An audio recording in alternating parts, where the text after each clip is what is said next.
What's up, Ramley? You are now in the kitchen with Chef Nixon for all your fixings for the VCU men's basketball team. All right, VCU versus Syracuse. How'd it go? Went pretty damn well. First things first, I would like to talk about Syracuse. Everybody kind of knows Jim Boeheim and what he likes to do, his defense, his zone defense, and how that works and how it gets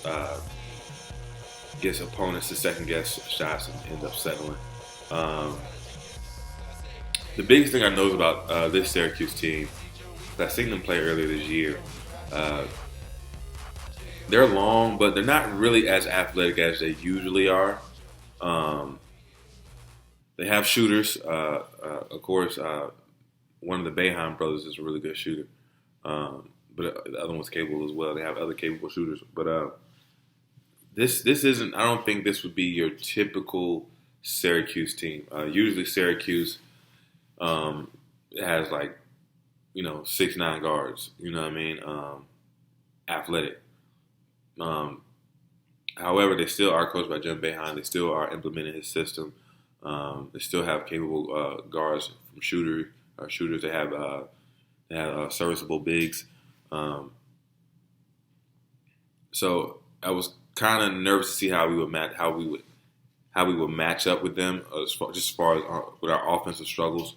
Um, how would we fare against their famous zone, which is basically like a matchup zone. But I think initially I thought we were going to be on our heels with that, and I think we were at first just trying to figure out how to attack it. But once we started getting settled in, and you really start to see that in the first half, the middle of the zone was so open. I think I'm not sure exactly why they played it that way, or if that's something typical. I really haven't paid that much attention to it to know is the zone always that wide open in the middle. But I noticed our bigs were getting opportunity after opportunity after opportunity in the middle, and in the first half we just weren't converting. And I'm not sure if that was just because they're not used to catching the ball and having to make a play, but in that area, but it was definitely wide open, and we weren't executing in the first half, and that kind of made our offense a little bit stagnant. But when you're facing the zone, you have to be aggressive. You have to attack the zone, whether that be by dribble or by cut. You have to attack it. You have to be aggressive, make or miss. Whatever you do, you have to be aggressive. Otherwise, you'll end up swinging the ball side to side to side to side. And next thing you know, you got to hoist up some terrible shot with the shot clock running down. But we did a good job moving the ball. We're getting some good looks and shots that we wanted, but we just weren't converting. And basically, we just had to get our bigs to get more comfortable with it. And in the second half, they really got to it. Also, in this first half, I understand it seemed like we were a little shaky because we had a lot of unforced turnovers. I saw Vince doing a great job of trying to facilitate and pass balls, and he was zipping it. And if you weren't ready, the ball was going through your hands. That happened like 3 times in the first half. But with that, we still stuck around. Let's talk about some of the game leaders first before we get into the nitty gritty. So first, we'll talk about Syracuse. They were led by both Boeheim brothers. One had 17 and 12. The other one had 26 and 2. They were really giving us some issues.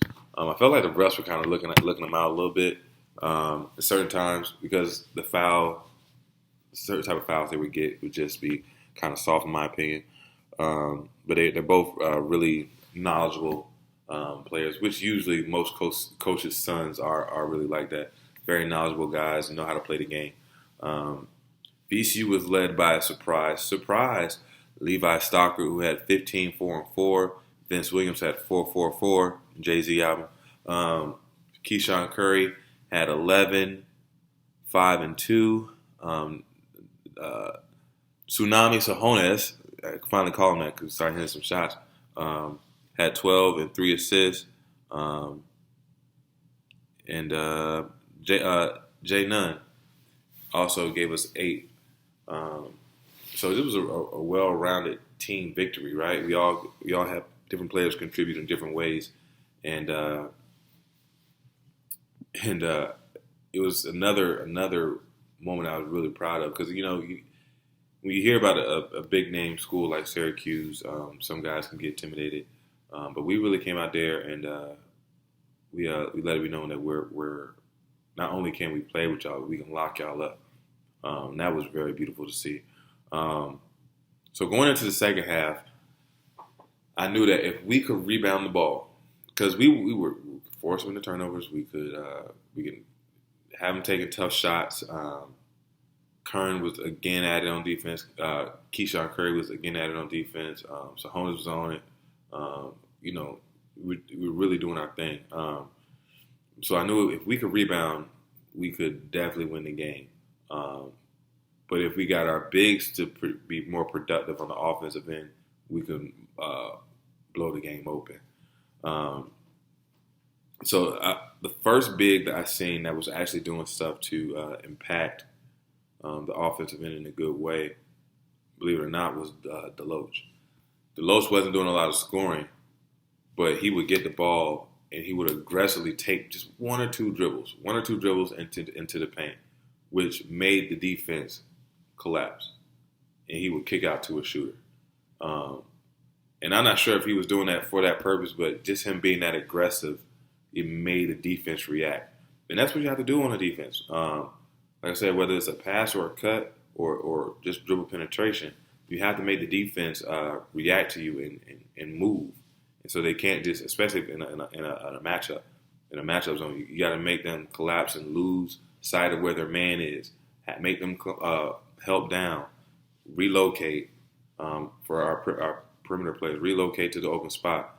And I think Deloach did a really good job of doing that initially. And we did a good job of knocking some shots down too. This game, you wouldn't really be able to tell that we had offensive struggles. Except the first half. The first half we were 7 for 27 field goals.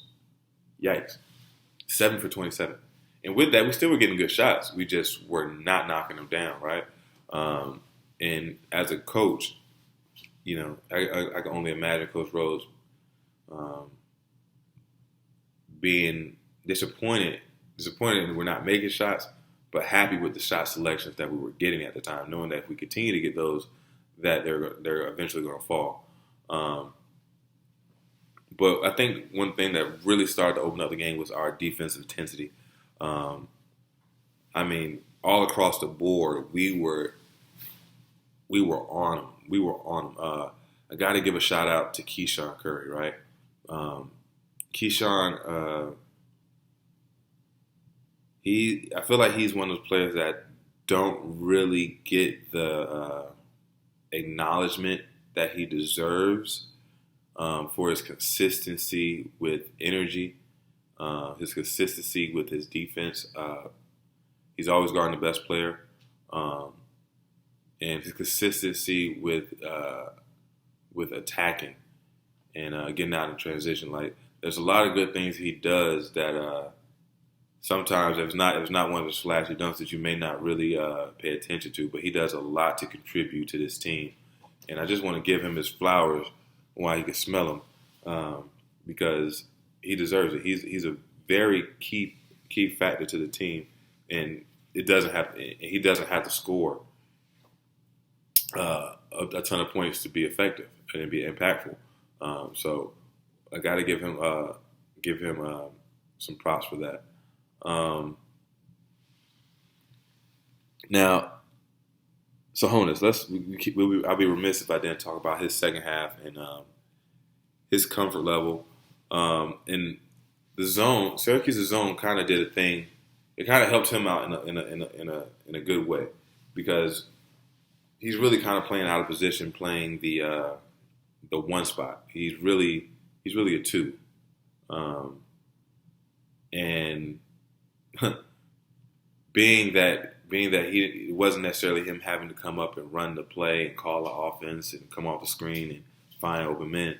It kind of allowed him to throw the ball in the middle and then kind of move and find his spots. And his catch and shoot game was legit yesterday. And now I can start calling him Tsunami Sahonis, right? But yeah, it's good. It was very good to see him get more comfortable, and hopefully, that can continue. Little insider, Ace should be back pretty soon, relatively soon. I think even sooner than we expect. Keep your eye out for that. But if that's the case, we may sometimes have Jay Nunn, Ace Baldwin, and Sahonis out there, depending on who we're playing.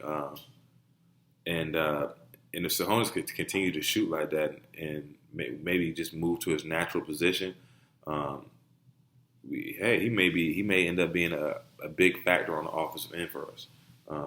And as of right now, that's what we really need.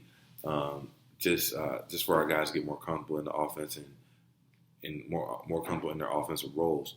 And I guess I know some people were being kind of hard on him being a transfer and him having some experience already under his belt that you would think he would just be able to come in and make an impact straight off the bat.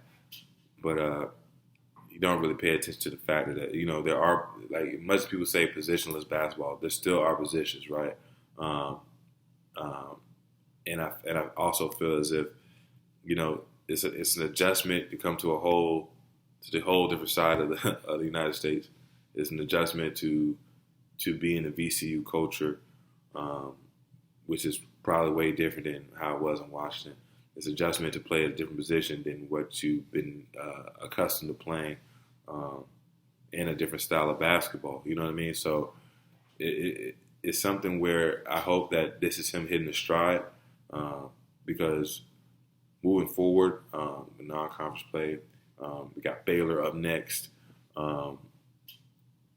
And then we get to the conference play. We got some pretty good teams in our conference. So we're gonna need some offensive firepower, and I'm looking forward to him adjusting. I'm looking forward to him adjusting and playing his proper position and being more of an impact on the offensive end. So, question: what y'all tell me? Jaden Nunn, right? I've already said that I feel like he needs more shots. Yesterday, maybe he didn't really need to shoot more, just because how the offense was being orchestrated, and us taking what the defense gives us is more so working it in the middle and our bigs passing out of there. That's kind of what the game plan was. However, you see the man can really shoot the ball. And I've been saying this for a while. Catch and shoot, mid-range, Jaden Nunn is really good at.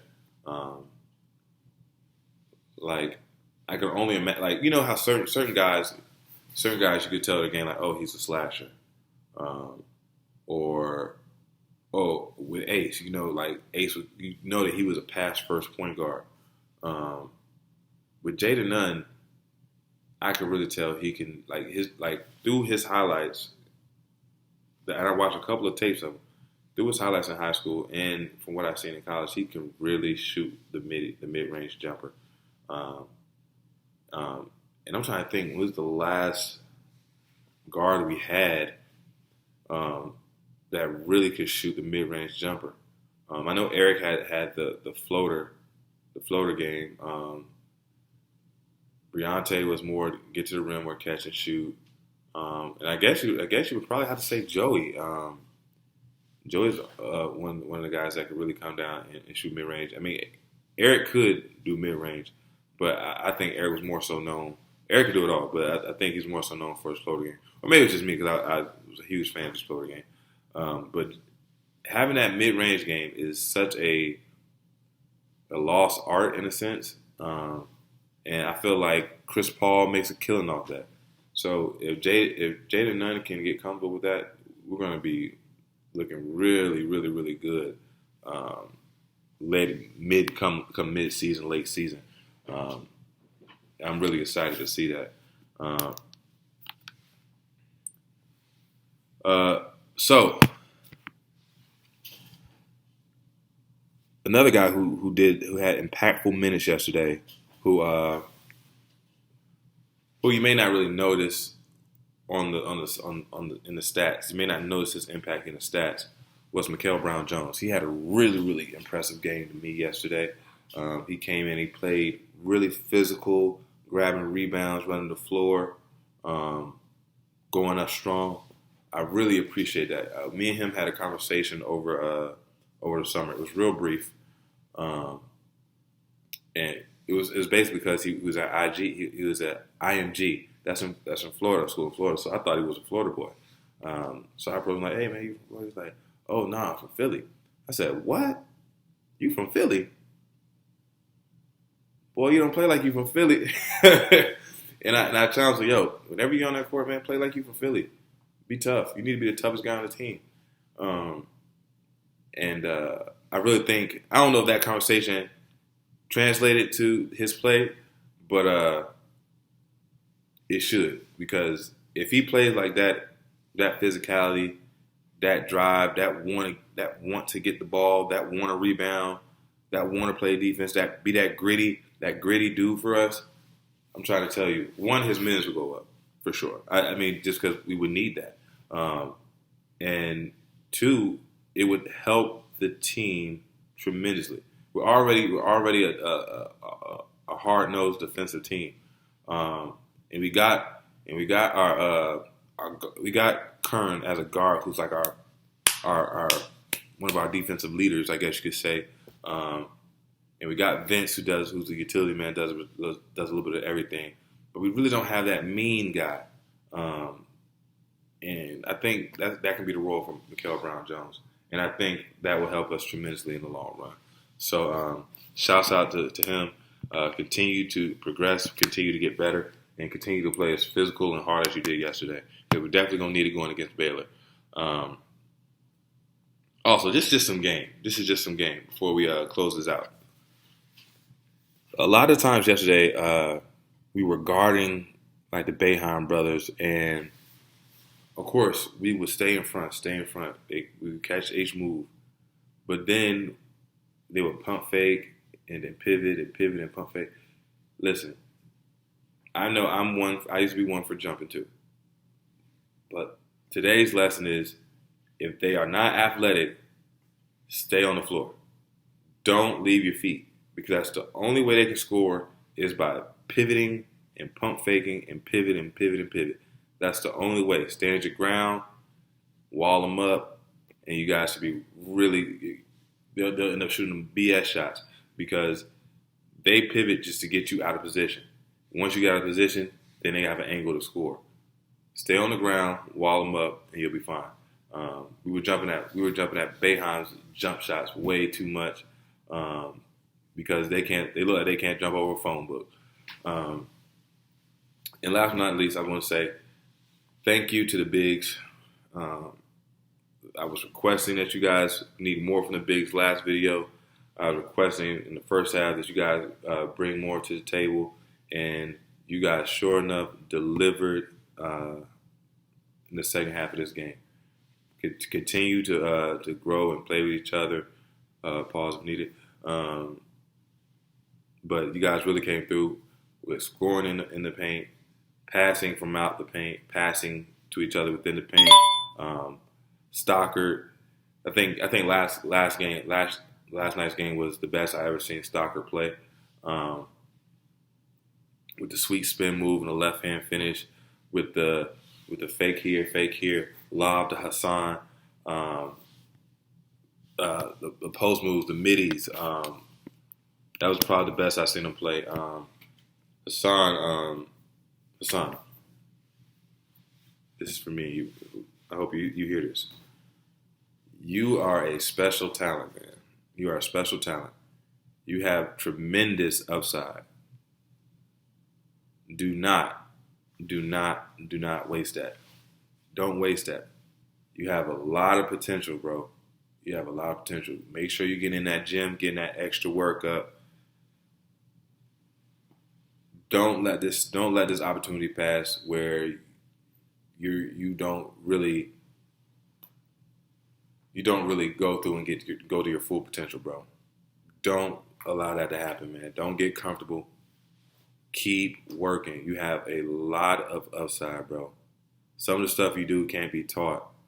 And when you have that type of talent, it's gonna translate to the next level.